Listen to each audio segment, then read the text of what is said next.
हाँ जी स्टूडेंट, ਕੱਲ ਆਪਾਂ ਪੋਲੀਟੀਕਲ ਸਾਇੰਸ ਦੇ ਪੋਰਸ਼ਨ ਦੇ ਵਿੱਚ ਲੈਕਚਰ ਵਾਲਾ ਸਾਡਾ ਪੇਪਰ ਸੀਗਾ 2015 ਦੇ ਵਿੱਚ ਆਇਆ ਸੀਗਾ। ਉਹਦਾ ਇੱਕ ਪਾਰਟ 1 ਕੀਤਾ ਸੀ ਆਪਾਂ, ਤੇ ਉਹਦੇ ਵਿੱਚ ਆਪਾਂ 75 ਕੁਐਸਚਨ ਨੂੰ ਹੱਲ ਕੀਤਾ ਸੀਗਾ। ਦੇਖਿਆ ਸੀ ਵੀ ਜਿਹੜਾ ਪੇਪਰ ਦਾ ਸਟਰਕਚਰ ਸੀ ਕਿਸ ਪ੍ਰਕਾਰ ਦਾ ਸੀਗਾ। ਤੇ ਤੁਸੀਂ ਇਹ ਗੱਲ ਨੋਟ ਕਰੀ ਹੋਊਗੀ ਵੀ ਜਿਹੜਾ ਮਾਸਟਰ ਗ੍ਰੇਡ ਦਾ ਪੇਪਰ ਹੈ ਤੇ ਪੋਲੀਟੀਕਲ ਸਾਇੰਸ ਦਾ ਜਿਹੜਾ ਲੈਕਚਰ ਵਾਲਾ ਪੇਪਰ ਸੀ ਉਹਦੇ ਵਿੱਚ ਕਾਫੀ ਸਾਰੇ ਕੁਐਸਚਨ ਜਿਹੜੇ ਸੀ ਸਿਮਿਲਰ ਸੀਗੇ। ਤਾਂ ਇਹਦਾ ਮਤਲਬ ਕੀ ਹੈ ਵੀ ਪੁਰਾਣੇ ਪੇਪਰ ਦੇ ਵਿੱਚੋਂ ਵੀ ਕਈ ਵਾਰੀ ਜਿਹੜੇ ਕੁਐਸਚਨ ਨੇ ਉਹ ਲੈ ਲਏ ਜਾਂਦੇ ਨੇ, ਜਾਂ ਫਿਰ ਕਈ ਵਾਰ ਕੀ ਹੁੰਦਾ ਵੀ ਜਿਹੜਾ ਕੋਈ ਵੀ ਪੇਪਰ ਪੁਰਾਣਾ ਆਇਆਗਾ ਤਾਂ ਉਹਨੂੰ ਬੇਸ ਬਣਾ ਕੇ ਜਿਹੜੇ ਕੁਐਸਚਨ ਤਿਆਰ ਕੀਤੇ ਜਾਂਦੇ ਨੇ। ਤਾਂ ਇਸ ਕਰਕੇ ਪੁਰਾਣੇ ਕੁਐਸਚਨ ਨੂੰ ਪੜ੍ਹਨ ਦਾ ਕਾਫੀ ਜਿਹੜਾ ਫਾਇਦਾ ਹੁੰਦਾ ਹੈਗਾ। ਤੇ ਆਪਾਂ ਹੁਣ ਦੇਖਦੇ ਹਾਂ ਜੀ ਇਹਨੂੰ। ਤੇ 75 ਨੰਬਰ ਕੁਐਸਚਨ ਪਾਰਟ 2 ਅੱਜ ਆਪਾਂ ਕਰਦੇ ਹਾਂ ਕਿ ਲੈਕਚਰ ਦਾ ਜਿਹੜਾ ਪੇਪਰ ਸੀਗਾ 2015 ਦਾ। ਤਾਂ ਇਹਦੇ ਵਿੱਚ ਆਪਾਂ ਦੇਖਾਂਗੇ ਵੀ ਕੁਐਸਚਨ ਕਿਸ ਲੈਵਲ ਦੇ ਆਏ। ਇਹਦੇ ਵਿੱਚ ਜਿਹੜਾ ਇੰਡੀਅਨ ਪੋਲੀਟੀਕਲ ਸਾਇੰਸ ਦਾ ਜਿਹੜਾ ਪੋਰਸ਼ਨ ਉਹ ਕਾਫੀ ਪੋਰਸ਼ਨ ਇਹਦੇ ਵਿੱਚ ਕਵਰ ਕੀਤਾ ਸੀਗਾ ਇਸ ਪੋਰਸ਼ਨ ਦੇ ਵਿੱਚ। ਠੀਕ ਹੈ ਜੀ, ਤਾਂ ਆਪਾਂ ਦੇਖਦੇ ਹਾਂ ਇਹਨੂੰ। ਸਭ ਤੋਂ ਪਹਿਲਾਂ ਆਪਾਂ ਸਟਾਰਟ ਕਰਦੇ ਹਾਂ ਜੀ।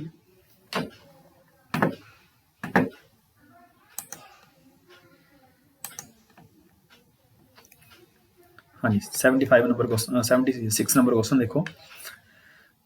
ਸਾਲ 1977 ਵਿੱਚ ਪੰਚਾਇਤੀ ਰਾਜ ਦੀ ਜਾਂਚ ਕਰਨ ਲਈ ਇੱਕ ਦਫ਼ਤਰੀ ਕਮੇਟੀ ਦਾ ਗਠਨ ਕੀਤਾ ਗਿਆ ਸੀ। ਇਸ ਦੀ ਪ੍ਰਧਾਨਗੀ ਕਿਸ ਵੱਲੋਂ ਕੀਤੀ ਗਈ ਸੀ? ਮਤਲਬ ਪੰਜਾਬੀ ਦੇ ਵਿੱਚ ਥੋੜਾ ਜਿਹਾ ਇਹ ਜਿਹੜਾ ਕੁਐਸਚਨ ਦੀ ਜਿਹੜੀ ਪ੍ਰੋਨਾਂਸੀਏਸ਼ਨ ਜਿਹੜੀ ਗਲਤ ਹੋ ਜਾਂਦੀ ਕਈ ਵਾਰੀ ਉਹ। ਤਾਂ ਇਹਦੇ ਵਿੱਚ ਆਪਾਂ ਇੰਗਲਿਸ਼ ਦੇ ਵਿੱਚ ਕਈ ਵਾਰ ਕੀ ਹੁੰਦਾ ਵੀ ਪੰਜਾਬੀ 'ਚ ਆਪਾਂ ਨੂੰ ਸਮਝ ਨਹੀਂ ਆਉਂਦਾ, ਤਾਂ ਤੁਸੀਂ ਇੰਗਲਿਸ਼ ਵੀ ਦੇਖ ਲਓ ਇਹਦੇ ਨਾਲ। ਠੀਕ ਹੈ, ਤਾਂ ਇਹਦਾ ਕਹਿਣ ਦਾ ਮਤਲਬ ਕੀ ਹੈ ਵੀ ਜਿਹੜੀ 1977 ਦੇ ਵਿੱਚ ਜਿਹੜੀ ਕਮੇਟੀ ਬਣਾਈ ਗਈ ਸੀ ਪੰਚਾਇਤੀ ਰਾਜ ਬਾਰੇ, ਵੈਸੇ ਸਭ ਤੋਂ ਪਹਿਲੇ ਜਿਹੜੀ ਕਮੇਟੀ ਬਣੀ ਸੀ ਉਹ ਬਲਵੰਤ ਰਾਏ ਮਹਿਤਾ ਕਮੇਟੀ ਦੀ ਬਣੀ ਸੀਗੀ। ਠੀਕ ਹੈ ਜੀ, ਇੰਡੀਆ ਦੇ ਵਿੱਚ ਪੰਚਾਇਤੀ ਰਾਜ ਸੰਬੰਧੀ। ਤਾਂ 1977 ਦੇ ਵਿੱਚ ਇੱਕ ਕਮੇਟੀ ਬਣਾਈ ਗਈ ਸੀ ਅਸ਼ੋਕ ਮਹਿਤਾ। ਠੀਕ ਹੈ, ਤਾਂ ਇਹਦਾ ਆਨਸਰ ਆਊਗਾ ਜੀ ਅਸ਼ੋਕ ਮਹਿਤਾ ਕਮੇਟੀ।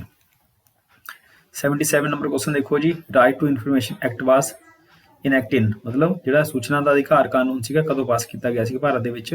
ਤਾਂ ਸਾਨੂੰ ਸਭ ਨੂੰ ਪਤਾ ਹੈ ਜੀ ਇਹ ਕਾਨੂੰਨ ਜਿਹੜਾ ਸੀ 2005 ਦੇ ਵਿੱਚ ਭਾਰਤ ਦੇ ਵਿੱਚ ਆਇਆ ਸੀਗਾ। ਤਾਂ ਇਹਦਾ ਆਨਸਰ ਹੋਊਗਾ ਜੀ ਸੀ ਆਨਸਰ। 78 ਨੰਬਰ ਕੁਐਸਚਨ ਦੇਖੋ। 73 ਅਮੈਂਡਮੈਂਟ ਵਾਜ਼ ਕੇਮ ਇਨਟੂ ਫੋਰਸ ਇਨ, ਜਿਹੜੀ ਸਾਡੀ 73ਵੀਂ ਜਿਹੜੀ ਸੰਸ਼ੋਧਨ ਹੋਈ ਸੀ ਉਹ ਕਿਹੜੇ ਸਾਲ ਦੇ ਵਿੱਚ ਮਤਲਬ ਫੋਰਸ ਦੇ ਵਿੱਚ ਆਈ ਸੀ, ਲਾਗੂ ਹੋਈ ਸੀਗੀ? ਤਾਂ ਉਹ 1993 ਦੇ ਵਿੱਚ ਲਾਗੂ ਹੋਈ ਸੀ। ਸਾਨੂੰ ਪਤਾ ਹੈ ਜੀ ਵੀ ਇਹਦੇ ਤਹਿਤ ਜਿਹੜੀ ਪੰਚਾਇਤਾਂ ਸੀਗੀਆਂ ਇਹਨੂੰ ਕੀ ਕੀਤਾ ਗਿਆ ਸੀ, ਇੱਕ ਸੰਵਿਧਾਨਿਕ ਦਰਜਾ ਪ੍ਰਦਾਨ ਕੀਤਾ ਗਿਆ ਸੀਗਾ। ਫਿਰ ਉਸ ਤੋਂ ਬਾਅਦ 74 ਅਮੈਂਡਮੈਂਟ ਹੁੰਦੀ ਹੈ। ਠੀਕ ਹੈ ਜੀ, 74 ਅਮੈਂਡਮੈਂਟ ਦੇ ਤਹਿਤ ਕੀ ਕੀਤਾ ਜਾਂਦਾ ਹੈਗਾ, ਜਿਹੜੀ ਸਥਾਨਕ ਸਰਕਾਰਾਂ ਨੇ ਸਾਡੀਆਂ ਸ਼ਹਿਰੀ ਜਿਹੜੀਆਂ ਨੇ, ਠੀਕ ਹੈ ਜੀ, ਲੋਕਲ ਗਵਰਨਮੈਂਟ ਜਿਹੜੀ ਸ਼ਹਿਰਾਂ ਦੀ ਹੈ, ਤਾਂ ਉਹਨੂੰ ਕੀ ਕੀਤਾ ਗਿਆ ਸੀ, ਦਰਜਾ ਪ੍ਰਦਾਨ ਕੀਤਾ ਗਿਆ ਸੀ। ਨੈਕਸਟ ਹੈ ਜੀ 79 number question. Who is the present chief election commissioner of India? ਹੁਣ ਇਹਦੇ ਵਿੱਚ ਦੇਖੋ 4 ਆਪਸ਼ਨ ਨੇ। SY ਕੁਰੈਸ਼ੀ ਹੈ, ਨਵੀਨ ਕੁਮਾਰ ਹੈ, ਗੋਪਾਲ ਸਵਾਮੀ ਹੈ ਤੇ ਨਜ਼ੀਮ ਜੈਦੀ ਹੈ। ਪਰ ਇਹਨਾਂ ਦੇ ਵਿੱਚੋਂ ਜੇ ਤੁਹਾਨੂੰ ਅੱਜ ਕੁਐਸਚਨ ਇਹ ਪੁੱਛਿਆ ਜਾਂਦਾ 2021 ਦੇ ਵਿੱਚ ਕੁਐਸਚਨ ਪੁੱਛਿਆ ਜਾਂਦਾ ਤਾਂ ਤੁਸੀਂ ਇਹਦਾ ਆਨਸਰ ਕੀ ਦਿਓਗੇ ਜੀ? ਸੁਨੀਲ ਅਰੋੜਾ। ਸੁਨੀਲ ਅਰੋੜਾ ਜਿਹੜੇ ਸਾਡੇ ਨੇ ਜੀ ਇਹ ਮੌਜੂਦਾ ਕੀ ਨੇਗੇ, ਸਾਡੇ ਚੀਫ ਇਲੈਕਸ਼ਨ ਕਮਿਸ਼ਨਰ ਨੇ। ਆਪਾਂ ਮਾਸਟਰ ਕੈਡਰ ਦੇ ਪੇਪਰ ਦੇ ਵਿੱਚ ਵੀ ਆਪਾਂ ਗੱਲ ਕੀਤੀ ਸੀਗੀ ਵੀ ਜਿਹੜਾ ਸਾਡਾ ਚੋਣ ਕਮਿਸ਼ਨ ਹੈਗਾ, ਠੀਕ ਹੈ, ਵੀ ਇਹ 3 ਮੈਂਬਰੀ ਹੈ। ਤਾਂ ਹੁਣ ਇਹਦੇ ਵਿੱਚ ਇੱਕ ਤਾਂ ਚੀਫ ਇਲੈਕਸ਼ਨ ਕਮਿਸ਼ਨਰ ਹੁੰਦਾ ਹੈ, ਠੀਕ ਹੈ ਜੀ, ਤੇ 2 ਇਹਦੀ ਸਹਾਇਤਾ ਕਰਨ ਦੇ ਲਈ ਇਲੈਕਸ਼ਨ ਕਮਿਸ਼ਨਰ ਹੁੰਦੇ ਨੇ। ਠੀਕ ਹੈ, ਤਾਂ ਚੀਫ ਇਲੈਕਸ਼ਨ ਕਮਿਸ਼ਨਰ ਅੱਜ ਕੌਣ ਹੈ ਜੀ? ਸੁਨੀਲ ਅਰੋੜਾ। 80 ਨੰਬਰ ਕੁਐਸਚਨ ਦੇਖੋ। The chief election commission of India can be removed from the office during his tenure by? ਜਿਹੜਾ ਚੀਫ ਇਲੈਕਸ਼ਨ ਕਮਿਸ਼ਨਰ ਹੈ ਤੇ ਕਮਿਸ਼ਨਰ ਆਊਗਾ ਭਾਰਤ ਦੇ ਮੁੱਖ ਚੋਣ ਅਧਿਕਾਰੀ ਨੂੰ ਉਸਦੇ ਕਾਰਜਕਾਲ ਦੇ ਦੌਰਾਨ ਅਹੁਦੇ ਤੋਂ ਹਟਾਇਆ ਜਾ ਸਕਦਾ ਹੈ। ਕਿਵੇਂ ਹਟਾਇਆ ਜਾ ਸਕਦਾ ਹੈ? ਜਿਹੜਾ ਚੀਫ ਇਲੈਕਸ਼ਨ ਕਮਿਸ਼ਨਰ ਹੈ, ਠੀਕ ਹੈ ਜੀ, ਤਾਂ ਉਹ ਜਿਹੜਾ ਚੀਫ ਇਲੈਕਸ਼ਨ ਕਮਿਸ਼ਨਰ ਹੈ, ਜਿਹੜਾ ਮੁੱਖ ਅਧਿਕਾਰੀ ਹੈ ਚੋਣ ਕਮਿਸ਼ਨ ਦਾ, ਤਾਂ ਇਹਨੂੰ ਹਟਾਉਣ ਦੀ ਪ੍ਰਕਿਰਿਆ ਬਿਲਕੁਲ ਸੇਮ ਕਿਹਦੇ ਵਰਗੀ ਹੈ? ਸੁਪਰੀਮ ਕੋਰਟ ਦੇ ਜੱਜ ਦੀ ਤਰ੍ਹਾਂ ਹੀ ਹਟਾਇਆ ਜਾਂਦਾ। ਸੁਪਰੀਮ ਕੋਰਟ ਜਾਂ ਹਾਈ ਕੋਰਟ ਦੇ ਜੱਜ ਦੀ ਤਰ੍ਹਾਂ ਹਟਾਇਆ ਜਾਂਦਾ। ਤਾਂ ਸਾਨੂੰ ਪਤਾ ਜੀ ਇਹ ਕਿਵੇਂ ਹਟਾਇਆ ਜਾਂਦਾ ਜੀ?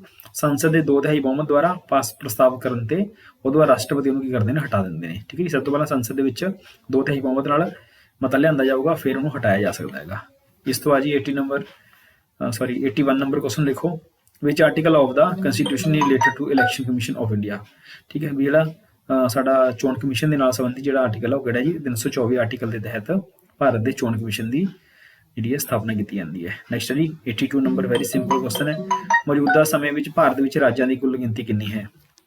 ਤਾਂ ਸਾਨੂੰ ਪਤਾ ਹੈ ਜੀ, ਦੇਖੋ ਇਹਦੇ ਵਿੱਚ ਆਪਸ਼ਨ 28 ਵੀ ਦੇ ਰੱਖੀ ਹੈ। ਹੁਣ ਸਾਨੂੰ ਪਤਾ ਵੀ ਕਿੰਨੇ, ਜੇ ਆਪਾਂ 2015 ਦੇ ਅਕੋਰਡਿੰਗ ਲਾਉਂਦੇ ਤਾਂ ਫਿਰ ਇਹਦਾ ਆਨਸਰ ਬਣਨਾ ਸੀ ਡੀ। ਪਰ ਜੇ ਹੁਣ ਆਪਾਂ 20 ਦੇ ਅਕੋਰਡਿੰਗ ਲਾਵਾਂਗੇ ਜਾਂ 21 ਦੇ ਅਕੋਰਡਿੰਗ ਲਾਵਾਂਗੇ ਤਾਂ ਫਿਰ ਆਨਸਰ ਬਣੂਗਾ ਜੀ ਉਹਦਾ 28। ਠੀਕ ਹੈ, ਸਾਨੂੰ ਪਤਾ ਵੀ ਕਿਉਂਕਿ ਜਿਹੜਾ ਜੰਮੂ ਐਂਡ ਕਸ਼ਮੀਰ ਸੀਗਾ ਸਟੇਟ, ਉਹਨੂੰ ਯੂਟੀ ਦਾ ਦਰਜਾ ਦਿੱਤਾ ਗਿਆ ਸੀਗਾ। ਕਿ ਜੀ 83 ਭਾਰਤ ਵਿੱਚ ਚੋਣ ਆਯੋਗ ਦੀ ਮੁੱਖ ਜ਼ਿੰਮੇਵਾਰੀ ਹੈ।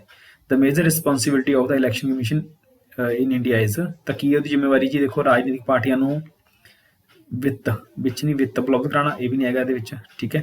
ਸੁਤੰਤਰ ਅਤੇ ਨਿਰਪੱਖ ਚੋਣਾਂ ਕਰਾਉਣਾ, ਹਾਂ ਇਹ ਤਾਂ ਹੁੰਦੀ ਹੈ ਇਹਦੇ ਵਿੱਚ। ਹੋਰ ਦੇਖ ਲੈਂਦੇ ਆਪਾਂ, ਰਾਜਨੀਤਿਕ ਪਾਰਟੀ ਲਈ ਪ੍ਰਚਾਰ ਕਰਨਾ, ਇਹ ਵੀ ਨਹੀਂ ਹੋ ਸਕਦਾ ਜੀ। ਉਪਰੋਕਤ ਸਾਰੇ ਇਹ ਵੀ ਨਹੀਂ ਹੋ ਸਕਦਾ ਕਿਉਂਕਿ ਦੋ ਗਲਤ ਹੋ ਗਏ, ਇਸ ਕਰਕੇ ਆਨਸਰ ਇਹਦਾ ਬਣ ਜਾਊਗਾ ਬੀ।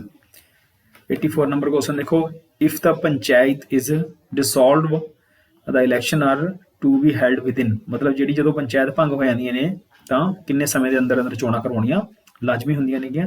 ਤਾਂ ਸਾਨੂੰ ਪਤਾ ਜੀ 6 ਮਹੀਨਿਆਂ ਦੇ ਅੰਦਰ ਅੰਦਰ ਸੰਵਿਧਾਨ ਦੇ ਅਕੋਰਡਿੰਗ ਜਿਹੜੀ 73 ਅਮੈਂਡਮੈਂਟ ਕੀਤੀ ਗਈ ਸੀਗੀ ਸੰਵਿਧਾਨ ਦੇ ਵਿੱਚ, ਤਾਂ ਉਹਦੇ ਤਹਿਤ 6 ਮਹੀਨਿਆਂ ਦੇ ਅੰਦਰ ਅੰਦਰ ਇਲੈਕਸ਼ਨ ਕਰਵਾਉਣੀ ਹਰ ਹਾਲ ਦੇ ਵਿੱਚ ਜ਼ਰੂਰੀ ਹੁੰਦੀ ਹੈ।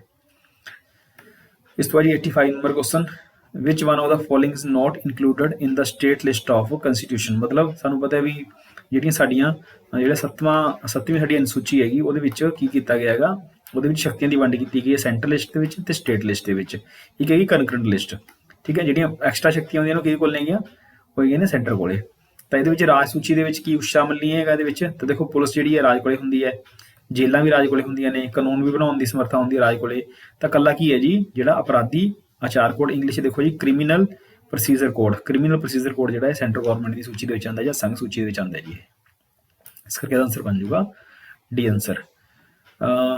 ਹੂ said man is born free everywhere he is change, ਹੁਣ ਇਹ ਮਾਸਟਰ ਗੇਟ ਦੇ ਨਾਲ ਰਿਲੇਟਡ ਕੁਐਸਚਨ ਨਹੀਂ ਹੈਗਾ, ਪਰ ਜੇ ਤੁਸੀਂ ਲੈਕਚਰਰ ਵਗੈਰਾ ਦੀ ਤਿਆਰੀ ਕਰ ਰਹੇ ਹੋ ਅੱਗੇ ਤਾਂ ਇਹਦਾ ਆਨਸਰ ਬਣੂਗਾ ਜੀ ਸੀ ਆਨਸਰ। ਤਾਂ ਰੋਸੀਓ ਨੇ ਕਿਹਾ ਸੀਗਾ ਵੀ ਆਦਮੀ ਸੁਤੰਤਰ ਪੈਦਾ ਹੋਇਆ ਹੈ ਹਰ ਜਗ੍ਹਾ ਹੋ ਪਰ ਜੰਜੀਰਾਂ ਦੇ ਵਿੱਚ ਹੈ, ਤਾਂ ਇਹ ਰੋਸੀਓ ਦਾ ਵਰਡ ਸੀ ਜੀ।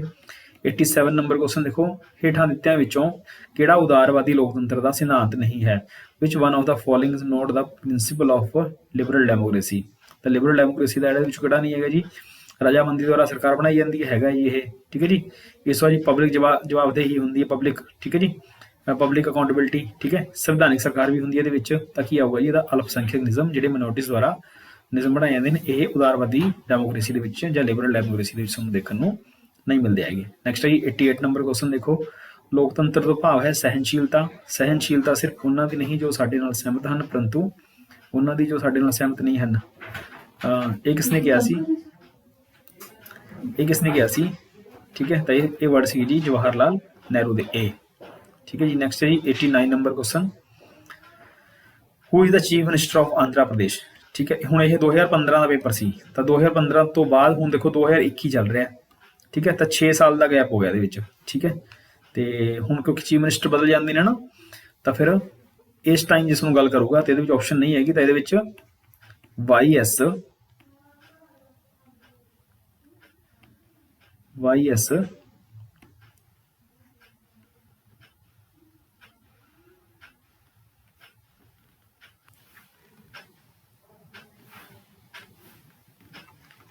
YS ਜਗਨ Mohan ready,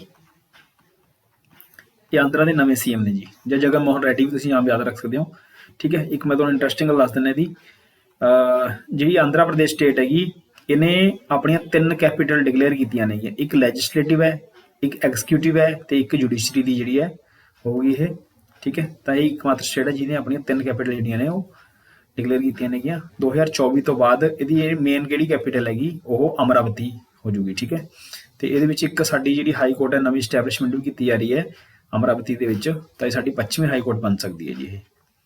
next 90 number question ਦੇਖੋ, 90 number question, the quorum requirement in the Rajya Sabha is, ਕਿੰਨਾ ਕੋਰਮ, ਮਤਲਬ ਰਾਜ ਸਭਾ ਦੀ ਕਾਰਵਾਈ ਚਲਾਉਣੀ ਹੈ ਤਾਂ ਤੁਹਾਨੂੰ ਕਿੰਨੇ % ਕੋਰਮ ਜ਼ਰੂਰੀ ਹੈ? ਸਾਨੂੰ ਪਤਾ ਵੀ 10% ਕੋਰਮ ਲੋਕ ਸਭਾ ਵਾਸਤੇ, ਰਾਜ ਸਭਾ ਵਾਸਤੇ, ਵਿਧਾਨ ਸਭਾ ਵਾਸਤੇ, ਵਿਧਾਨ ਪਰਿਸ਼ਦ ਵਾਸਤੇ ਜ਼ਰੂਰੀ ਹੁੰਦਾ ਹੈ।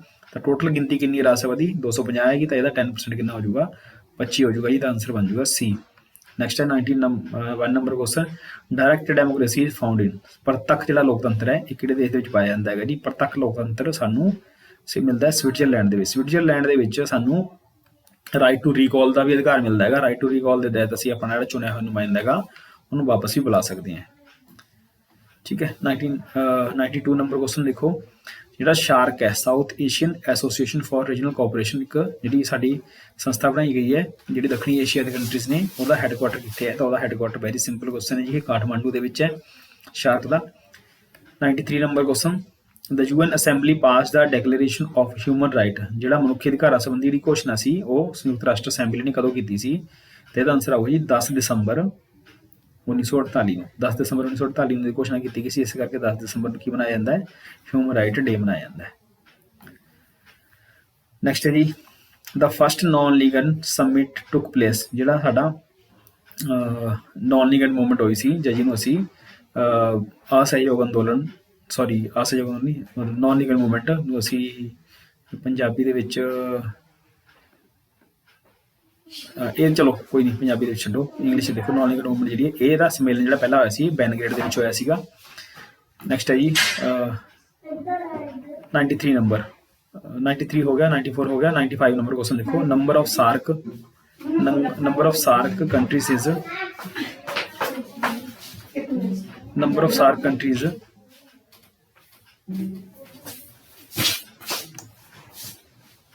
हाँ जी ਤਾਂ 94 ਨੰਬਰ क्वेश्चन देखो हो गया ਜਿਹੜਾ नॉन लीगल मूवमेंट ਸੀ ਜਿਹੜੀ, ठीक है। ਤੇ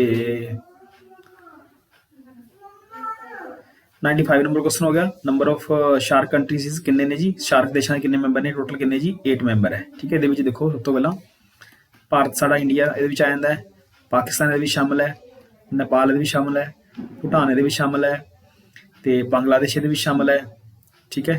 तो थोड़ा श्रीलंका भी शामिल है, तो मालदीव शामिल है, ये 2008 के अफगानिस्तान भी ये शामिल किया गया सी, ठीक है। तो टोटल किन्ने कंट्रीज? 8 ने जी।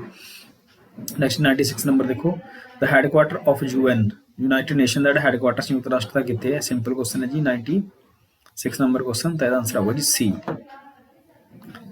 नैक्सट है इन्हां विचों 97 नंबर क्वेश्चन देखो इन्हां विचों संयुक्त राष्ट्र सुरक्षा का किहड़ा परमानेंट मैंबर नहीं है?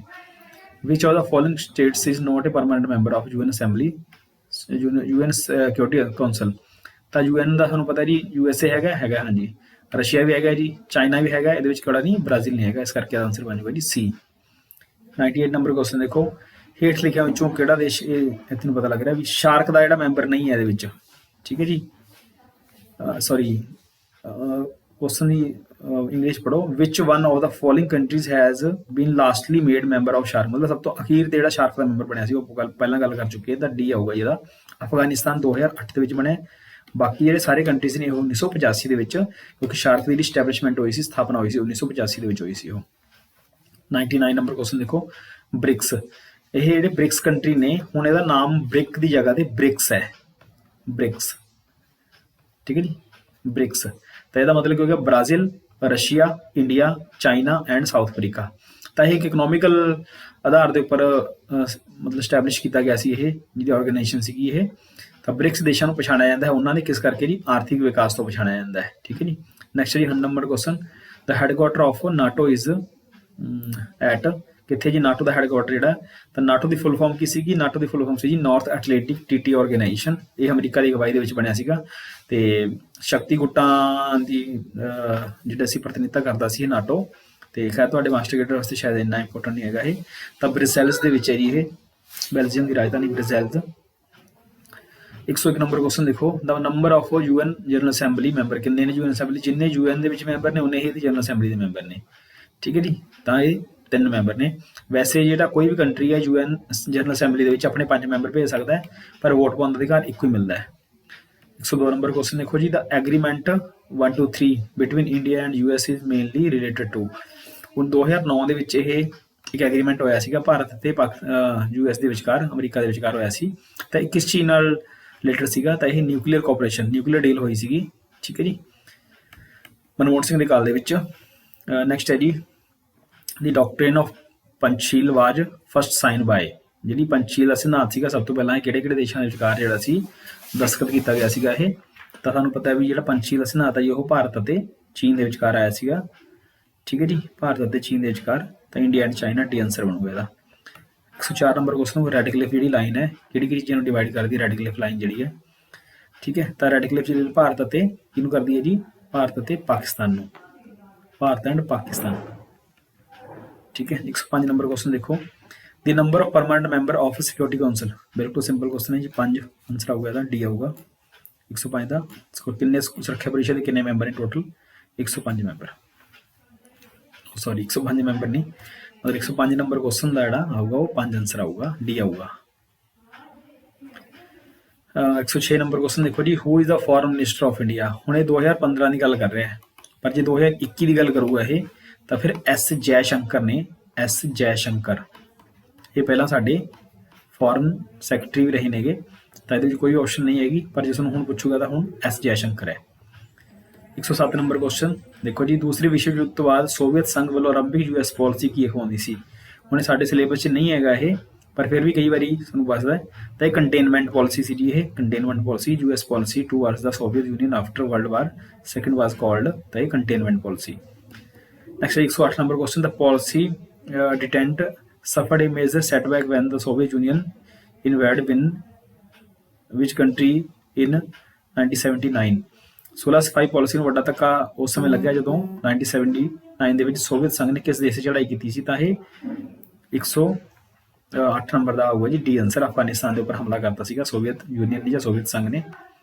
109 ਨੰਬਰ क्वेश्चन देखो, ਹੂ ਵਰ ਦਾ ਮੇਨ ਓਪੋਨੈਂਟ ਇਨ ਦ ਕੋਲਡ ਵਾਰ। मतलब शीत युद्ध के मुख विरोधी किहड़े किहड़े सीगे 1945 के युद्ध तो बाद की होया, कोल्ड वार स्टार्ट होया सीगा, तो इहदे विच यूएस एंड सोवियत यूनीयन जिहड़े सीगे दो मेन पार्ट सीगे जिहदे विच। 110 नंबर क्वेश्चन देखो, which one of the following is not a regional economic organisation. ठीक है, तो इहदे विचों किहड़ी रीजनल इकोनॉमिक ऑर्गेनाइजेशन हैगी। हुण इहदे विच जिहड़ी नाटो हैगी ये एक मतलब सैनिक संधि सीगी, नॉर्थ अटलांटिक ट्रीटी ऑर्गेनाइजेशन जी सी, तो इस करके आंसर बन जाएगा ये D answer. Which term refer to the development words believe that in many ways the first word is still exploiting it economically. किहड़ा शब्द विकासशील विश्व की मानता को संकेत करता है कि पहला विश्व हले भी बहुत तरह नाल आर्थिक तौर पर इसका शोषण कर रहा है। मतलब क्वेश्चन की कहना चाह रहा है, ये कहना भी किहड़ा कंसैप्ट हैगा जिहड़ा ये कहंदा भी हजे भी जिहड़ा पहला जिहड़ा, क्योंकि दुनिया नूं असीं तीन उहदे विच वंडदे हैगे, पहला संसार, दूसरा संसार ते तीसरी, मतलब जिहड़े भारत वाले लोग नेगे ਜਾਂ ਭਾਰਤ ਵਰਗੇ ਜਿਹੜੇ ਕੰਟਰੀਜ਼ ਨੇਗੇ, ਜਿਵੇਂ ਨੌਨ ਲੀਗਲ ਮੂਵਮੈਂਟ ਦੇ ਜਿਹੜੇ ਕੰਟਰੀਜ਼ ਸੀ, ਉਹਨੂੰ ਅਸੀਂ ਤੀਸਰੀ ਦੁਨੀਆ ਦੇ ਲੋਕ ਮੰਨਦੇ ਸੀਗੇ। ਤਾਂ ਪਹਿਲਾ ਵਿਸ਼ਵ ਹਾਲੇ ਵੀ ਸ਼ੋਸ਼ਣ ਕਰ ਰਿਹਾ ਹੈਗਾ, ਤਾਂ ਇਹਦਾ ਕੰਸੈਪਟ ਸੀ, ਕੌਣ ਮੰਨਦਾ ਜੀ, ਇਹ ਉਪਨਿਵੇਸ਼ਵਾਦ ਮੰਨਦਾ ਹੈ। ठीक 112 नंबर क्वेश्चन देखो, समाजवाद पूंजीवाद का उच्चतम पड़ा है, ये किहदे वर्ड सीगे, तो ये लैनिन दे वर्ड ने जी, VI लैनिन। ठीक है, रशिया की क्रांति दे विच बहुत बड़ा योगदान पाया सी इन्होंने। 113 नंबर क्वेश्चन देखो जी, हेठां दित्तिआं विचों किहड़ा जिहड़ा मैंबर है वो G8 कंट्री ग्रुप 8 का मैंबर नहीं है। वैसे ये ग्रुप 8 नहीं है, अजकल ये ग्रुप 7 है कंट्री ये। ठीक है, तो G7 कंट्रीज ने, तो ये विचों इटली हैगा जी, फ्रांस भी हैगा जी, ये जापान भी हैगा, चाइना इसदा मैंबर नहीं हैगा, US वगैरह है इहदे विच। ठीक है, कनेडा इहदे विच हैगा। 114 नंबर क्वेश्चन देखो जी, cultural revolution is associated with, जिहड़ी सभ्याचार क्रांति सी ये किहड़े देश नाल संबंधित है, ये चाइना आंसर आऊगा जिहदा, चीन दे नाल संबंधित सीगी ये। नैक्सट है, शक्तियां दे वख होण दा सिद्धांत किस राजनीतिक प्रणाली की मुख्य विशेषता है, थ्योरी ऑफ सैपरेशन ऑफ पावर की जिहड़ी मुख्य विशेषता है जी, तो यह सानूं देखण नूं मिलदी है, शक्तियां दी जिहड़ी वंड कीती गई है बराबर दे विच फेडरल सिस्टम दे विच, तो इहदे विच US दे विच सानूं देखण नूं मिलदी है जी। नैक्सट 116 नंबर क्वेश्चन, हेठां दित्तिआं विचों किहड़ी राजनीतिक प्रणाली विच विधान सभा ते राज कानून प्रबंधकां विचकार गूढ़ा संबंध हुंदा है। हुण अमरीका ते स्विट्जरलैंड दे विच, ठीक है जी, अमरीका नहीं आऊगा आंसर। ठीक है जी, स्विट्जरलैंड भी नहीं आऊगा। जिथे भी संसदीय प्रणाली पाई जाऊगी, जिथे पार्लीमेंट सिस्टम पाया जाएगा, उत्थे कार्यपालिका ते जिहड़ी साडी विधान पालिका उहदे विच गूढ़ा संबंध होऊगा। संसदीय प्रणाली का मतलब ही यह है भी कार्यपालिका ते जिहड़ी विधान पालिका उहदे विचकार गूढ़ा संबंध होना, तो यह सानूं UK दे विच देखण नूं मिलदा है। नैक्सट 117 नंबर क्वेश्चन देखो, जुडिशियल रिव्यू इज फाउंड, जिहड़ा जुडिशियल रिव्यू है ये सानूं कित्थे, न्यायिक पुनर्निरीखण जिहड़ा हैगा ये सानूं कित्थे देखण नूं मिलदा है जी, तो असीं किहड़े देश तो उधार लिया सी, ये असीं USA तो उधार लिया, तो इत्थे आंसर आऊगा जी USA अमरीका। Next, the amendment of constitution is very difficult, किहड़े देश दे विच संविधान दे विच शोध करनी बहुत औखी है, तो अमरीका दे विच संविधान दे विच शोध करनी बहुत ज़्यादा औखी हुंदी है।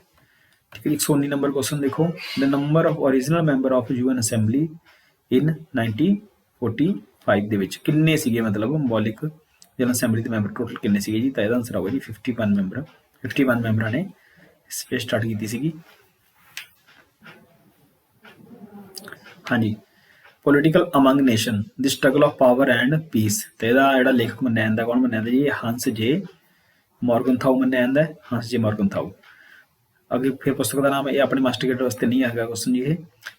ਨੇਮ of the author of the book end of ideology. ਠੀਕ ਹੈ, ਤਾਂ ਇਹਦਾ ਜਿਹੜਾ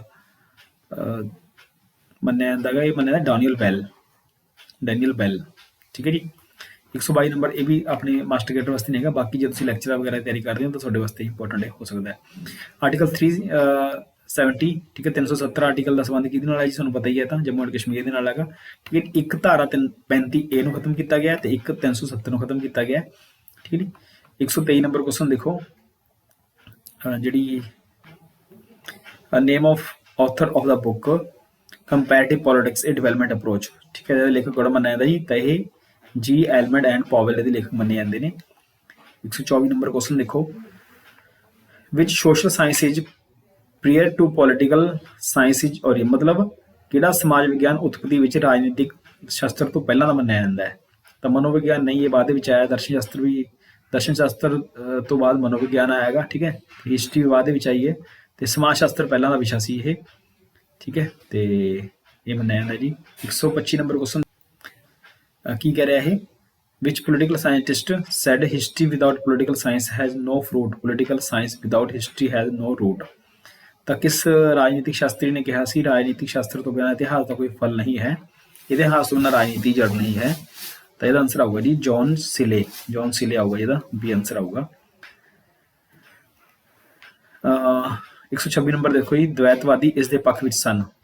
ਜਿਹੜੇ ਪੋਲਰਿਸਟਿਕ ਸੀਗੇ ਆਰ ਦਾ ਫੇਵਰ ਆਫ, ਕਿਹਦੇ ਪੱਖ ਦੇ ਵਿੱਚ ਸੀਗੇ? ਰਾਜ ਦਾ ਖਾਤਮਾ,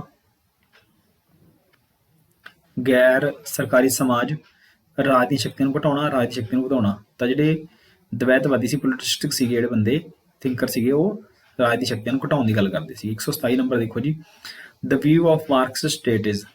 ਠੀਕ ਹੈ, ਮਾਰਕਸਵਾਦ ਦੇ ਵਿਚਾਰ ਦੇ ਵਿੱਚ ਰਾਜ ਕੀ ਹੈ? ਇੱਕ ਸ਼੍ਰੇਣੀ ਰਚਨਾ ਹੈ, ਇੱਕ ਸ਼ਕਤੀਸ਼ਾਲੀ ਪ੍ਰਣਾਲੀ ਹੈ, ਸ਼ਕਤੀ ਪ੍ਰਣਾਲੀ ਹੈ, ਸ਼ੋਸ਼ਕਾਂ ਦੀ ਸੱਤਾ ਹੈ, ਤਾਂ ਇੱਕ ਕਲਿਆਣਕਾਰੀ ਨਹੀਂ। ਇਹ ਕਹਿੰਦੇ ਵੀ ਇਹ ਜਿਹੜਾ ਰਾਜ ਹੈ ਇਹ ਇੱਕ ਸ਼੍ਰੇਣੀ ਦੁਆਰਾ ਰਚਿਤ ਕੀਤਾ ਗਿਆ, ਇੱਕ ਪੂੰਜੀਪਤੀ ਸ਼੍ਰੇਣੀ ਜਿਹੜੀ ਹੈ ਉਹਨੂੰ ਮੰਨਦੇ ਸੀ ਵੀ ਰਾਜ ਦੀ ਜਿਹੜੀ ਰਚਨਾ ਹੈ ਉਹ ਇੱਕ ਸ਼੍ਰੇਣੀ ਆਪਣੇ ਹਿੱਤਾਂ ਦੇ ਲਈ ਕਰਦੀ ਹੈ ਇਹਦੀ। ਨੈਕਸਟ ਹੈ ਜੀ, ਦ ਸਰਵਾਈਵਲ ਆਫ ਫਿਟੈਸਟ। ਇਹ ਸਿਧਾਂਤ ਕਿਹਨੇ ਦਿੱਤਾ ਸੀ? ਤਾਂ ਇਹ ਸਿਧਾਂਤ ਵੈਰੀ ਇੰਪੋਰਟੈਂਟ ਸਿਧਾਂਤ ਹੈਗਾ, ਪਰ ਆਪਣੇ ਕੰਮ ਦਾ ਨਹੀਂ ਹੈਗਾ ਇਹ। ਹਰਬਰਟ ਸਪੈਂਸਰ ਨੇ ਦਿੱਤਾ ਸਿਧਾਂਤ ਇਹ। 129 ਨੰਬਰ ਕੁਐਸਚਨ ਦੇਖੋ, ਆਰਟੀਕਲ 18 ਜਿਹੜਾ ਹੈਗਾ ਸਾਡੇ ਸੰਵਿਧਾਨ ਦਾ ਸਮਾਨਤਾ ਦਾ ਅਧਿਕਾਰ ਜਿਹੜਾ ਮਿਲਿਆ ਸਾਨੂੰ, ਤਾਂ ਕਿਸ ਚੀਜ਼ ਦੇ ਨਾਲ ਰਿਲੇਟਡ ਹੈਗਾ? ਤਾਂ ਇਹ ਉਪਾਧੀਆਂ ਦਾ ਖਾਤਮਾ ਕਰਦਾ ਹੈ ਜੀ, ਸੀ ਆਨਸਰ ਆਊਗਾ ਇਹਦਾ। 130 ਨੰਬਰ ਕੁਐਸਚਨ ਦੇਖੋ, who among the following is not associated with Panchayati Raj committee in India. ਪੰਚਾਇਤੀ ਰਾਜ ਦੇ ਨਾਲ ਜਿਹੜੀ ਕਮੇਟੀਆਂ ਬਣੀਆਂ ਨੇ ਉਹਨਾਂ ਵਿੱਚੋਂ ਕਿਹੜੀ ਕਮੇਟੀ ਜਿਹੜੀ ਹੈ ਇਹਦੇ ਵਿੱਚੋਂ ਨਹੀਂ ਹੈ? ਤਾਂ ਬਲਵੰਤ ਰਾਏ ਮਹਿਤਾ ਕਮੇਟੀ ਵੀ ਹੈਗੀ ਸੀ ਜੀ, ਅਸ਼ੋਕ ਮਹਿਤਾ ਕਮੇਟੀ ਵੀ ਹੈਗੀ ਸੀ, 1977 ਦੀ ਬਣੀ ਸੀ ਇਹ, 1957 ਚ ਬਣੀ ਕਮੇਟੀ, ਤੇ ML ਸਿੰਧੀ ਦੀ ਕਮੇਟੀ ਬਣੀ ਹੈਗੀ 1985-86 ਵਿੱਚ ਬਣੀ ਸੀ। ਲਾਰਡ ਐਕਟਨ ਦੀ ਜਿਹੜੀ ਕਮੇਟੀ ਸੀ ਇਹ ਇਹਦੇ ਨਾਲ ਸੰਬੰਧਿਤ ਨਹੀਂ ਹੈਗਾ, ਤਾਂ ਆਨਸਰ ਬਣ ਜਾਊਗਾ ਜੀ ਬੀ ਆਨਸਰ। ਨੈਕਸਟ ਹੈ ਜੀ 131 ਨੰਬਰ ਕੁਐਸਚਨ ਦੇਖੋ, who is the author of the book political man. ਇਹਦਾ ਲੇਖਕ ਕੌਣ ਹੈਗਾ? ਤਾਂ ਪੋਲੀਟੀਕਲ ਮੈਨ ਜਿਹੜੀ ਪੁਸਤਕ ਦਾ ਲੇਖਕ ਹੈਗਾ ਜੀ M.S.M. ਲਿਪਸੈਟ। ਇਹਦਾ ਆਨਸਰ ਇਹ ਆ ਜਾਊਗਾ। 132 ਨੰਬਰ ਕੁਐਸਚਨ ਦੇਖੋ, ਦ ਲੀਗ ਆਫ ਨੇਸ਼ਨ, ਕਿਉਂਕਿ 18 ਦੇ ਵਿੱਚ ਸੈਕੰਡ ਵਰਲਡ ਵਾਰ ਸਮਾਪਤ ਹੋਇਆ ਤਾਂ 1919 ਦੇ ਵਿੱਚ ਲੀਗ ਆਫ ਨੇਸ਼ਨ ਦੀ ਸਥਾਪਨਾ ਕੀਤੀ ਗਈ ਸੀਗੀ, ਤੇ ਇਹਦਾ ਆਨਸਰ ਆ ਜਾਊਗਾ ਜੀ ਡੀ ਆਨਸਰ। ਇਸ ਤੋਂ ਬਾਅਦ ਜੀ 133 ਨੰਬਰ ਕੁਐਸਚਨ ਦੇਖੋ, ਚੋਣਾਂ ਦੀ ਰਾਜ ਦੁਆਰਾ ਫੰਡਿੰਗ ਹੁੰਦੀ ਹੈ। The state funding to election take place. ਕਿੱਥੇ ਜਿਹੜਾ ਰਾਜ ਉਹ ਚੋਣਾਂ ਦੀ ਫੰਡਿੰਗ ਕਰਦਾ ਹੈਗਾ, ਮਤਲਬ ਪਾਰਟੀਆਂ ਨੂੰ ਪੈਸਾ ਦਿੱਤਾ ਜਾਂਦਾ ਹੈ, ਤਾਂ ਜਰਮਨੀ ਅਤੇ ਆਸਟਰੀਆ ਦੇ ਵਿੱਚ ਇਹ ਹੁੰਦਾ ਹੈ ਜੀ। 134 ਨੰਬਰ ਕੁਐਸਚਨ ਦੇਖੋ, ਹੇਠਾਂ ਲਿਖਿਆਂ ਵਿੱਚੋਂ ਕਿਹੜਾ ਕਥਨ ਅਮਰੀਕਾ ਦੇ ਸੰਬੰਧ ਵਿੱਚ ਸਹੀ ਨਹੀਂ ਹੈ? ਅਮਰੀਕਾ ਦਾ ਬਿੱਲ ਅਮਰੀਕੀ ਸੰਵਿਧਾਨ ਦੇ ਵਿੱਚ ਅਧਿਕਾਰਾਂ ਦਾ ਬਿੱਲ ਅਮਰੀਕੀ ਸੰਵਿਧਾਨ ਦੇ ਵਿੱਚ ਸ਼ਾਮਲ ਨਹੀਂ ਹੈ। ਇਹ ਹੈਗਾ ਜੀ ਬਿਲਕੁਲ, ਅਸੀਂ ਅਧਿਕਾਰ ਜਿਹੜੇ ਨੇ ਸਾਡੇ ਮੌਲਿਕ ਅਧਿਕਾਰ ਜਿਹੜੇ ਅਮਰੀਕਾ ਦੇ ਸੰਵਿਧਾਨ ਤੋਂ ਹੀ ਲਏ ਨੇ। ਸੰਵਿਧਾਨ ਅਮਰੀਕੀ ਧਰਤੀ ਦਾ ਸਰਵਉੱਚ ਕਾਨੂੰਨ ਹੈ, ਇਹ ਵੀ ਹੈਗਾ ਜੀ ਬਿਲਕੁਲ ਸਹੀ ਹੈ। ਅਮਰੀਕਾ ਵਿੱਚ ਇਕਹਿਰੀ ਨਾਗਰਿਕਤਾ ਦੀ ਸ਼ਰਤ ਹੈ, ਇਕਹਿਰੀ ਨਾਗਰਿਕਤਾ ਉੱਥੇ ਨਹੀਂ ਪਾਈ ਜਾਂਦੀ, ਉੱਥੇ ਦੋਹਰੀ ਨਾਗਰਿਕਤਾ ਪਾਈ ਜਾਂਦੀ ਹੈ। ਪ੍ਰਤੀਨਿਧੀ ਮੰਡਲ ਦੇ ਮੈਂਬਰ ਜਿਹੜੇ 2 ਸਾਲਾਂ ਲਈ ਚੁਣੇ ਜਾਂਦੇ ਨੇ, ਤਾਂ ਇਹ ਵੀ ਬਿਲਕੁਲ ਸਹੀ ਹੈਗਾ, ਤਾਂ ਇਹਦਾ ਆਨਸਰ ਬਣ ਜਾਊਗਾ ਜੀ ਸੀ ਆਨਸਰ। ਨੈਕਸਟ ਹੈ ਜੀ first to implement to concept of planning economy. ਠੀਕ ਹੈ, ਤਾਂ ਇਹਦਾ ਜਿਹੜਾ ਕੰਸੈਪਟ ਹੈ ਸੀ ਪਲੈਨਿੰਗ ਇਕੋਨਮੀ ਦਾ, ਯੋਜਨਾਬੱਧ ਅਰਥ ਵਿਵਸਥਾ, ਤਾਂ ਇਹ ਕਿਹੜੇ ਦੇਸ਼ 'ਚ ਲਾਗੂ ਹੋਈ ਸੀ ਪਹਿਲਾਂ? ਰੂਸ ਦੇ ਵਿੱਚ। ਤਾਂ ਇਹਨੂੰ ਕਿਹਨੇ ਕੀਤਾ ਸੀ ਲਾਗੂ? ਸਭ ਤੋਂ ਪਹਿਲਾਂ ਇਹਨੂੰ ਕੀਤਾ ਸੀ ਸਟਾਲਿਨ ਨੇ, ਜੇ ਸਟਾਲਿਨ ਨੇ ਇਹਨੂੰ ਲਾਗੂ ਕੀਤਾ ਸੀ। 136 ਨੰਬਰ ਕੁਐਸਚਨ ਦੇਖੋ, which one of the following is not a part of American constitution practice. ਤਾਂ ਅਮਰੀਕਾ ਦੇ ਵਿੱਚ ਇਹ ਜਿਹੜੀ ਧਾਰਨਾ ਇਹਨਾਂ ਵਿੱਚੋਂ ਕਿਹੜੀ ਨਹੀਂ ਮੰਨੀ ਜਾਂਦੀ? ਤਾਂ ਕਲੈਕਟਿਵ ਰਿਸਪੌਂਸਿਬਿਲਟੀ ਦੇਖੋ ਜੀ, ਇਹਦੇ ਵਿੱਚ ਪੌਕਟ ਵੀਟੋ ਉੱਥੇ ਹੈਗੀ ਹੈ, ਠੀਕ ਹੈ ਜੀ। ਸੈਨੇਟੋਰੀਅਲ ਕੋਰਟੈਸੀ ਉੱਥੇ ਹੈਗੀ ਹੈ ਜੀ, ਠੀਕ ਹੈ ਜੀ। ਤੇ ਫਿਲਿਸਬਸਟਰਿੰਗ ਉੱਥੇ ਪਾਈ ਜਾਂਦੀ ਹੈ, ਠੀਕ ਹੈ। ਤਾਂ ਇਹਦੇ ਵਿੱਚ ਕਲੈਕਟਿਵ ਰਿਸਪੌਂਸਿਬਿਲਟੀ ਉੱਥੇ ਨਹੀਂ ਪਾਈ ਜਾਂਦੀ। ਕਲੈਕਟਿਵ ਰਿਸਪੌਂਸਿਬਿਲਟੀ ਹੁੰਦੀ ਜਿਹੜੀ ਹੈ, ਇਹ ਸਿਰਫ ਸਾਨੂੰ ਸੰਸਦੀ ਪ੍ਰਣਾਲੀ ਵਾਲੇ ਦੇਸ਼ਾਂ ਦੇ ਵਿੱਚ ਦੇਖਣ ਨੂੰ ਮਿਲਦੀ ਹੁੰਦੀ ਹੈ, ਜਿੱਥੇ ਪੂਰਾ ਜਿਹੜਾ ਮੰਤਰੀ ਮੰਡਲ ਹੈ ਜਾਂ ਮੰਤਰੀ ਪ੍ਰੀਸ਼ਦ ਜਿਹੜੀ ਇਹ ਲੋਕ ਸਭਾ ਦੇ ਪ੍ਰਤੀ ਜਿਹੜੀ ਹੈ ਉਹ ਜਿਹੜੀ ਜ਼ਿੰਮੇਵਾਰ ਹੁੰਦੀ ਹੈ, ਠੀਕ ਹੈ। ਨੈਕਸਟ ਹੈ ਜੀ 137 ਨੰਬਰ ਕੁਐਸਚਨ ਦੇਖੋ, one of the significant contribution to Marxism in the 20th century in the conception of the intellectual development by। ਇਹ ਜਿਹੜਾ 20ਵੀਂ ਸਦੀ ਵਿੱਚ ਮਾਰਕਸਵਾਦੀਆਂ ਨੂੰ ਸਾਰਥਕ ਯੋਜਨਾਵਾਂ ਵਿੱਚੋਂ ਇੱਕ ਇੰਟੈਲੈਕਚੁਅਲ ਦਾ ਵਿਕਾਸ ਕੀਤਾ ਗਿਆ ਸੀ। ਕਿਹਦੇ ਦੁਆਰਾ ਕੀਤਾ ਗਿਆ ਸੀ? ਤਾਂ ਇਹ ਗ੍ਰਾਮੈਕਸੀ ਦੁਆਰਾ ਕੀਤਾ ਗਿਆ ਸੀ। ਇਹਦਾ ਆਨਸਰ ਬਣੂਗਾ ਡੀ। 138 ਨੰਬਰ ਕੁਐਸਚਨ ਦੇਖੋ, 1953 ਦੇ ਵਿੱਚ ਜਿਹੜਾ ਰਾਜ ਪੁਨਰਗਠਨ ਆਯੋਗ ਬਣਿਆ ਸੀ, ਤਾਂ ਇਹਦਾ ਚੇਅਰਮੈਨ ਕੌਣ ਸੀ? ਕਈ ਵਾਰੀ ਕੁਐਸਚਨ ਆ ਚੁੱਕਿਆ। ਤਾਂ ਇਹਦੇ ਜਿਹੜੇ ਚੇਅਰਮੈਨ ਸੀ ਜੀ ਸੀਗੇ ਜਸਟਿਸ ਫਜ਼ਲ ਅਲੀ। 139 ਨੰਬਰ ਕੁਐਸਚਨ ਦੇਖੋ, ਹੇਠਾਂ ਵਿੱਚੋਂ ਕਿਹੜੀ ਕਿਸਮ ਦੀ ਸਮਾਨਤਾ ਦੇ ਉਦਾਰ ਮਤ ਦੇ ਅਨੁਰੂਪ ਨਹੀਂ ਹੈ? ਤਾਂ ਜਿਹੜੀ ਸਮਾਨਤਾ ਇਹਦੇ ਵਿੱਚ ਕਾਨੂੰਨੀ ਸਮਾਨਤਾ ਵੀ ਹੁੰਦੀ ਹੈ ਜੀ, ਇਹਦੇ ਵਿੱਚ ਰਾਜਨੀਤਿਕ ਸਮਾਨਤਾ ਵੀ ਹੁੰਦੀ ਹੈ, ਇਹਦੇ ਵਿੱਚ ਸਮਾਜਿਕ ਸਮਾਨਤਾ ਵੀ ਹੁੰਦੀ ਹੈ, ਪਰ ਇਹਦੇ ਵਿੱਚ ਆਰਥਿਕ ਸਮਾਨਤਾ ਨਹੀਂ ਹੁੰਦੀ ਹੈਗੀ, ਠੀਕ ਹੈ ਜੀ। ਤਾਂ ਆਨਸਰ ਬਣ ਜਾਊਗਾ ਬੀ, ਠੀਕ ਹੈ। 140 ਨੰਬਰ ਕੁਐਸਚਨ ਦੇਖੋ, the author of post behaviourism is. Post behaviourism ਇੱਕ ਬੁੱਕ ਦਾ ਨਾਮ ਹੈਗਾ, ਤਾਂ ਇਹਦਾ ਜਿਹੜਾ ਡੇਵਿਡ ਈਸਟਨ ਮੰਨਿਆ ਜਾਂਦਾ ਲੇਖਕ ਇਹਦਾ। 140 ਨੰਬਰ ਕੁਐਸਚਨ। 141 ਨੰਬਰ ਕੁਐਸਚਨ ਦੇਖੋ ਜੀ, ਭਾਰਤ ਵਿੱਚ 2014 ਦੀਆਂ ਸੰਸਦੀ ਚੋਣਾਂ ਕਿੰਨੀਆਂ ਚੋਣਾਂ ਸੀਗੀਆਂ? ਤਾਂ 16ਵੀਆਂ ਸੀਗੀਆਂ, ਤੇ 2019 ਦੀ ਕਿੰਨੀਆਂ ਸੀਗੀਆਂ? ਇਹ ਸੀ ਜੀ ਇਹ 17ਵੀਆਂ ਸੀਗੀਆਂ। ਨੈਕਸਟ ਹੈ ਜੀ 142 number question, the number of states in USA is. ਕਿੰਨੀਆਂ ਅਮਰੀਕਾ ਦੇ ਵਿੱਚ ਸਟੇਟਾਂ ਨੇਗੀਆਂ? ਤਾਂ ਅਮਰੀਕਾ ਦੇ ਵਿੱਚ ਇਸ ਟਾਈਮ 50 ਸਟੇਟਾਂ ਨੇਗੀਆਂ, ਠੀਕ ਹੈ ਜੀ। ਰਾਜਾਂ ਦੀ ਗਿਣਤੀ ਕੁੱਲ ਕਿੰਨੀ? 142 ਨੰਬਰ ਕੁਐਸਚਨ ਦਾ ਕੀ ਆਊਗਾ ਜੀ? ਇਹ ਆਨਸਰ ਆਊਗਾ।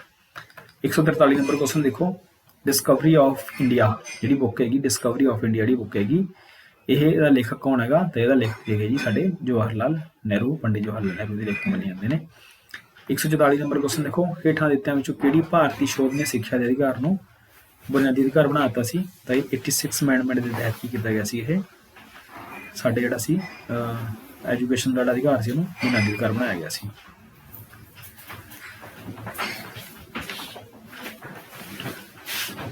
ਨॉन legal as Indian foreign policy meant, ਮਤਲਬ ਭਾਰਤ ਦੀ ਵਿਦੇਸ਼ ਨੀਤੀ ਦੇ ਤੌਰ ਤੇ ਅਸਹਿਯੋਗ ਦਾ ਅਰਥ ਸੀ। ਜਿਹੜੀ ਅਸਹਿਯੋਗ ਨॉन ਲੀਗਲ ਜਿਹੜੀ ਮੂਵਮੈਂਟ ਚੱਲੀ ਹੈ, ਤਾਂ ਉਹਦੇ ਵਿੱਚ ਭਾਰਤ ਨਿਰਪੱਖ ਵੀ ਨਹੀਂ ਰਹਿਣਾ ਚਾਹੁੰਦਾ ਸੀਗਾ। ਸਾਡੇ ਰਾਸ਼ਟਰੀ ਹਿੱਤਾਂ ਦੇ ਪੱਖ ਵਿੱਚ ਹਰੇਕ ਮੁੱਦੇ ਤੇ ਨਿਰਣਾ ਲੈਣਾ ਅਤੇ ਸੁਤੰਤਰਤਾ, ਮਤਲਬ ਭਾਰਤ ਇਹ ਚਾਹੁੰਦਾ ਸੀ ਵੀ ਅਸੀਂ ਆਪਣੇ ਰਾਸ਼ਟਰੀ ਹਿੱਤਾਂ ਨੂੰ ਦੇ ਪੱਖ ਦੇ ਵਿੱਚ ਅਸੀਂ ਆਪ ਨਿਰਣਾ ਲਈਏ ਅਤੇ ਅਸੀਂ ਇੰਡੀਪੈਂਡੈਂਟ ਰਹੀਏ, ਠੀਕ ਹੈ ਜੀ। ਤਾਂ ਇਹ ਆਨਸਰ ਬਣੂਗਾ ਬੀ ਆਨਸਰ। ਸ਼ਹੀਦ ਯੁੱਧ ਦੌਰਾਨ ਤਿੰਨੇ ਖੰਡਾਂ ਨਾਲ ਬਰਾਬਰ ਫਾਸਲਾ ਨਹੀਂ, ਇਹ ਤਿੰਨ ਖੰਡ ਨਹੀਂ ਮਤਲਬ 2 ਖੰਡ ਸੀ ਵਸਤਾ ਮੇਨ, ਠੀਕ ਹੈ। ਹੋਰਨਾਂ ਰਾਜਾਂ ਦੇ ਅੰਦਰੂਨੀ ਮਾਮਲੇ ਦਖਲ ਦੇਣਾ ਭਾਰਤ ਬਿਲਕੁਲ ਨਹੀਂ ਚਾਹੁੰਦਾ ਸੀ ਜੀ ਇਹ। ਤਾਂ ਸਾਡੇ ਰਾਸ਼ਟਰੀ ਹਿੱਤਾਂ ਨੂੰ ਪ੍ਰਮੁੱਖਤਾ ਭਾਰਤ ਦਿੰਦਾ ਸੀਗਾ, ਤੇ ਜਿਹੜੇ ਨॉन ਲੀਗਲ ਮੂਵਮੈਂਟ ਦੇ ਕੰਟਰੀ ਸੀ ਉਹ ਸਾਰੇ ਇਸ ਦਾ ਜਿਹੜਾ ਪੱਖ ਲੈਂਦੇ ਸੀਗੇ, ਠੀਕ ਹੈ ਜੀ।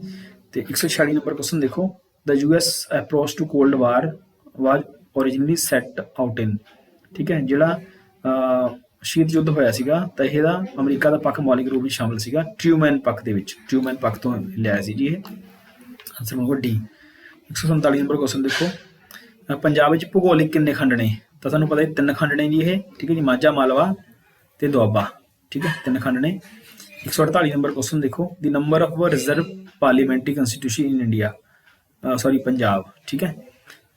ਜੇ ਇੰਡੀਆ ਦੀ ਗੱਲ ਕਰੂਗਾ ਤਾਂ 84 ਨੇ, ਤੇ SC ਵਾਸਤੇ ਤੇ ST ਵਾਸਤੇ ਰਿਜ਼ਰਵ ਏਰੀਆ ਜਿਹੜਾ 47 ਹੈ, ਠੀਕ ਹੈ। ਪਰ ਜੇ ਪੰਜਾਬ ਦੀ ਆਪਾਂ ਗੱਲ ਕਰਾਂਗੇ ਤਾਂ ਪੰਜਾਬ ਵਾਸਤੇ ਜਿਹੜਾ ਹੈਗਾ ਉਹ ਕਿੰਨਾ ਹੈ ਜੀ? ਪੰਜਾਬ ਦੇ ਵਿੱਚ 4 ਜਿਹੜੀਆਂ ਨੇ ਸੀਟਾਂ ਰਾਖਵੀਆਂ ਕੀਤੀਆਂ ਗਈਆਂ ਨੇ ਐਸੀ ਕੈਟਾਗਰੀ ਲਈ। 2008 ਤੋਂ ਪਹਿਲਾਂ ਇਹ 3 ਸੀਗੀਆਂ, ਉਸ ਤੋਂ ਬਾਅਦ ਫਿਰ ਠੀਕ ਹੈ ਜੀ ਇਹਨੂੰ 4 ਕੀਤਾ ਗਿਆ। ਅੱਗੇ ਜੀ name of the ruling party in Tripura, ਜੇ ਤ੍ਰਿਪੁਰਾ ਦੀ 2021 ਦੀ ਗੱਲ ਕਰੂਗਾ ਤਾਂ ਤ੍ਰਿਪੁਰਾ ਦੇ ਵਿੱਚ BJP ਦੀ ਸਰਕਾਰ ਹੈ, ਠੀਕ ਹੈ। ਤਾਂ ਇੱਥੇ ਵੈਸੇ CPM ਦੀ ਸਰਕਾਰ ਸੀ ਉਸ ਟਾਈਮ, ਪਰ ਇਹਦਾ ਆਨਸਰ ਹੁਣ ਅੱਜ ਦਾ ਜਿਹੜਾ ਕੁਝ ਆਨਸਰ ਬਣੂਗਾ ਉਹ BJP ਬਣੂਗਾ। ਨੈਕਸਟ ਹੈ last question 150 number question who become the chief minister after 1967 assembly election in Punjab 1967 ਜਿਹੜੀ ਇਲੈਕਸ਼ਨ ਹੋਈਆਂ ਸੀਗੀਆਂ ਅਸੈਂਬਲੀ ਦੀਆਂ ਹੋਈਆਂ ਸੀ ਉਹਦੇ ਵਿੱਚ ਪੰਜਾਬ ਦਾ ਜਿਹੜਾ ਮੁੱਖ ਮੰਤਰੀ ਸੀ ਕੌਣ ਬਣਿਆ ਸੀ ਤਾਂ ਇਹਦੇ ਵਿੱਚ ਜਸਟਿਸ ਗੁਰਨਾਮ ਸਿੰਘ ਜਿਹੜੇ ਸੀਗੇ ਇਹ ਪੰਜਾਬ ਦੇ ਮੁੱਖ ਮੰਤਰੀ ਬਣੇ ਸੀਗੇ ਠੀਕ ਹੈ। ਤਾਂ ਇਸ ਤਰ੍ਹਾਂ ਆਪਣਾ ਜਿਹੜਾ ਲੈਕਚਰਰ ਦਾ ਪੇਪਰ 2015 ਦਾ ਪੇਪਰ ਸੀਗਾ ਜੀ ਲੈਕਚਰਰ ਉਹਨੂੰ ਆਪਾਂ ਕੰਪਲੀਟ ਕਰ ਲਿਆ ਠੀਕ ਹੈ। ਆਈ ਹੋਪ ਕਿ ਇਹਦੇ ਵਿੱਚੋਂ ਕਾਫੀ ਸਾਰੇ ਕੁਐਸਚਨ ਤੁਹਾਨੂੰ ਦੇਖਣ ਨੂੰ ਮਿਲ ਜਾਣਗੇ ਤੇ ਜੇ ਕੁਐਸਚਨ ਡਾਇਰੈਕਟ ਦੇਖਣ ਨੂੰ ਨਹੀਂ ਮਿਲਦੇ ਹੈਗੇ ਤਾਂ ਫਿਰ ਤੁਹਾਨੂੰ ਇਹਦੇ ਨਾਲ ਦੇ ਰਿਲੇਟਡ ਕੁਐਸਚਨ ਜਿਹੜੇ ਇਹਦੇ ਵਰਗੇ ਕੁਐਸਚਨ ਤੁਹਾਨੂੰ ਉੱਥੇ ਦੇਖਣ ਨੂੰ ਮਿਲਣਗੇ ਠੀਕ ਹੈ ਜੀ। ਆਈ ਹੋਪ ਕਿ ਤੁਹਾਨੂੰ ਇਹ ਵੀਡੀਓ ਪਸੰਦ ਆਈ ਹੋਊਗੀ। ਜੇ ਤੁਹਾਨੂੰ ਇਹ ਵੀਡੀਓ ਪਸੰਦ ਆਈ ਤਾਂ ਲਾਈਕ ਕਰ ਦਿਓ ਕਮੈਂਟ ਕਰ ਦਿਓ ਤੇ ਇਸ ਵੀਡੀਓ ਨੂੰ ਵੱਧ ਤੋਂ ਵੱਧ ਸ਼ੇਅਰ ਕਰਿਓ ਸਬਸਕ੍ਰਾਈਬ ਕਰਿਓ ਇਸ ਨੂੰ ਠੀਕ ਹੈ ਜੀ। Thank you.